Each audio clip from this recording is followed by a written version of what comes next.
ഫ്ലവേഴ്സിൽ ഞാൻ അവതരിപ്പിച്ചൊരു പരിപാടി ഒരു നിമിഷം ജസ്റ്റ് എ മിനിറ്റ് എന്ന ഇംഗ്ലീഷ് പരിപാടിയുടെ ഒരു ചുവട് പിടിച്ചുണ്ടാക്കിയിട്ടുള്ള പരിപാടിയാണ് ഈ ഒരു നിമിഷം.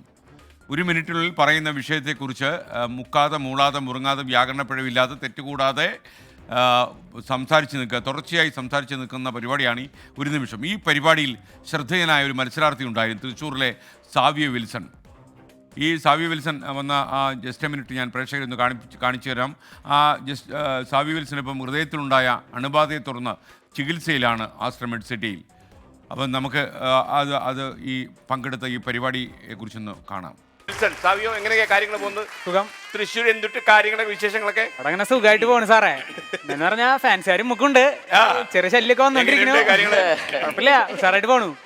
ഏറ്റവും സന്തോഷമുള്ള കാര്യം എന്ന് പറഞ്ഞാൽ ഞാൻ പഠിച്ച സ്കൂളിലെ പിള്ളേര്, ഞാൻ ഒരു ദിവസം വിദ്യാലയം വിടുന്ന സമയത്ത് അതിവിടെ നടന്നു പോവാ. പിള്ളേര് ഇങ്ങനെ പൊത്തി പിടിച്ചിട്ട് പറയേ, ചേട്ടാ എത്ര കളറില്ല കേട്ടോ, ടി വിയിൽ കണ്ടപ്പോ ഒടുക്കത്തെ കളറായിരുന്നു. സന്തോഷമായിരിക്കുന്നത് തിരിച്ചറിഞ്ഞു.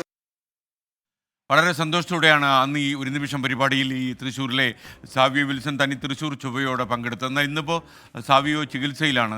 ഹൃദയത്തിലുണ്ടായ അണുബാധയാണ് കാരണം. ഗുരുതരമായ ആരോഗ്യ പ്രശ്നങ്ങളുണ്ട്. കൊച്ചിയിലെ ആശ്രം മെഡിസിറ്റിയിലാണ് അദ്ദേഹത്തിൻ്റെ ചികിത്സ. അവിടെ പ്രവേശിപ്പിച്ച് കഴിഞ്ഞു. ശസ്ത്രക്രിയകൾക്ക് 2.5 കോടിയിലധികം രൂപ വേണമെന്നാണ് അത് ഇതുവരെ ചിലവായിട്ടുണ്ട്. ചികിത്സയ്ക്ക് ഇനിയും പണം വേണം. അതിനുള്ള നെട്ടോട്ടത്തിലാണ് സാവിയുടെ കുടുംബം. അതിൻ്റെ വിശദാംശങ്ങളിലേക്ക് ഞാൻ വരാം. സുമനസ്സുകൾ സഹായിക്കണമെന്നാണ് എനിക്ക് പറയാനുള്ളത്. ഹൃദയത്തിലുണ്ടായ അണുബാധയാണ് സാവിയോയുടെ വില്ലൻ. ഹൃദയത്തിന്റെ ഒരേ വാൽവ് തന്നെ 2 തവണ മാറ്റിവെച്ചു. നടത്തിയത് അതിസങ്കീർണമായ 2 ശസ്ത്രക്രിയകൾ. വീണ്ടും അണുബാധ കൂടി. വിദഗ്ധ പരിശോധനകൾ നടത്തിയെങ്കിലും അണുബാധയുടെ കാരണം കണ്ടെത്താനായില്ല.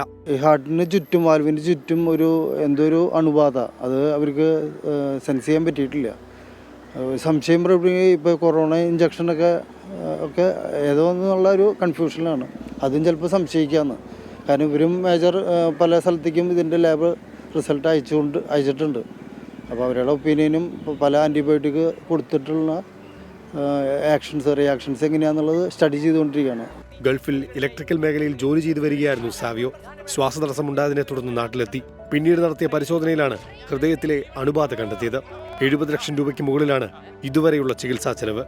നല്ലൊരു ഫണ്ട് ഇപ്പോൾ ചിലവായിട്ടുണ്ട്.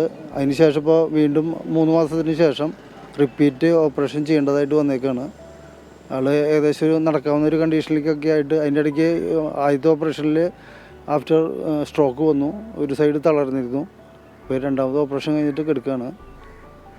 ഇപ്പോഴും സ്റ്റേജ് ലെവലായി വരുന്നുള്ളൂ. എറണാകുളത്തെ സ്വകാര്യ ആശുപത്രിയിലാണ് ചികിത്സ. സാമ്പത്തിക ചെലവുകൾ താങ്ങാനാവുന്നതിനും അപ്പുറം. സാവിയോയുടെ മടങ്ങിവരവിന് പ്രാർത്ഥനയോടെ കാത്തിരിക്കുകയാണ് ഭാര്യയും 3 വയസ്സുള്ള മകളുമടങ്ങുന്ന കുടുംബം.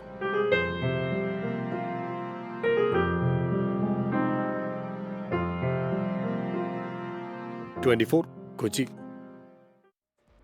സാവിയോ മിടുക്കനാണ്. സാവിയോൻ്റെ ചികിത്സയ്ക്ക് ഒരുപാട് പണം ആവശ്യമായി വന്നിരിക്കുന്നു. തീർച്ചയായിട്ടും നമ്മൾ സഹായിക്കണം. ഈ ബാങ്ക് ഡീറ്റെയിൽസൊക്കെ തന്നെ നമ്മൾ യൂട്യൂബിൽ പിൻ ചെയ്തേക്കാം. അപ്പോൾ ഇപ്പോൾ തന്നെ നമ്മുടെ ഡിജിറ്റൽ ഡിവിഷൻ പിൻ ചെയ്യും. അപ്പോൾ നിങ്ങളുടെ സഹായമൊക്കെ സാവിയോയ്ക്ക് ഇപ്പോൾ ആവശ്യമുണ്ട്.